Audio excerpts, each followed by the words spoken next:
is a globally decentralized movement that has no leader.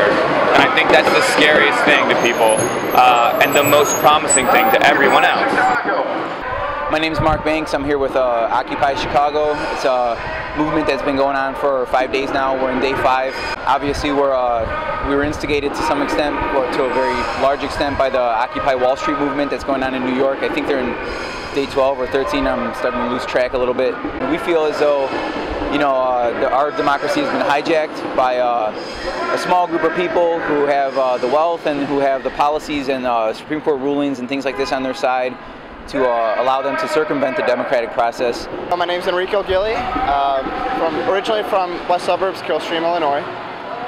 Living in Chicago right now, and this is Occupy Chicago. I used to go to school at U of I. I used to be a finance major. I used to be a day trader, currencies and commodities day trader.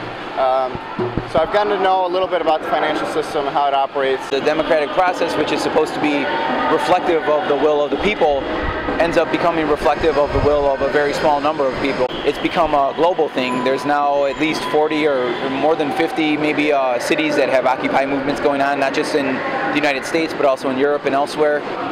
You know, when the movement first started, we've been sleeping right there, just like right under the Federal Reserve building. And it's tough, you know, it's tough, but you know, it really shows our commitment that we're not going to leave anytime soon. So my name's Micah.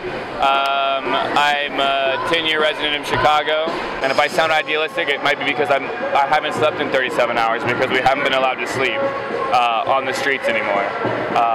The cops have been awesome. The Chicago Police Department has been really cool. There's a lot of cops that get it, that understand what we're going through, and are on our side.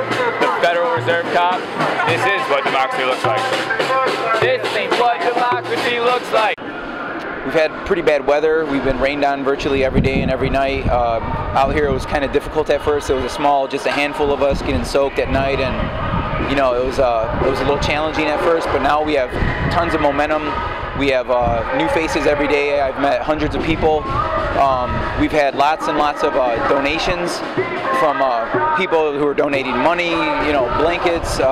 It's a revolution in political consciousness that's going to transform humanity in a way that it has done so with the Arab Spring and our brothers and sisters in Tunisia, Egypt, Yemen, Libya, Bahrain, Syria, you know, our brothers in Palestine. And we keep voting in elections that don't do anything, and we keep electing politicians who can't follow through, and we keep taking it. We keep rolling over and being like, oh, well, the next guy's going to solve it, or maybe the next one's going to solve it, and it's not going to happen. So these Occupy movements, as far as I'm concerned, and from my point of view, are people that are fed up, people that have they don't feel like they have any more recourse. They don't feel like there's anything else they can do except this sort of peaceful demonstration. They've voted, they've talked to their elected officials, they have talked to their friends, they've been members of churches, they've done these things, and it hasn't solved anything. So Occupy movements like this one, and Occupy movements like the one in New York, the ones that have started up all over the world, in Denver, in Tampa, in Houston, in San Diego,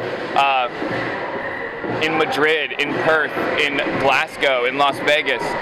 These movements are about people that don't want the current structure anymore. They don't feel it represents them, and they don't feel not only it doesn't represent them, it doesn't represent their family and their friends and their friend's friend and those people they know that are getting foreclosed and those people they know that can't find a job after they've gone to 2 decades worth of schooling. You know, these people that are marching, some of these people have 2 degrees. That's true. The people and I will never be defeated. We're growing every day. This is only day 5, and we're excited, and we have optimistic hopes for this thing. It's only getting bigger. It's only getting bigger.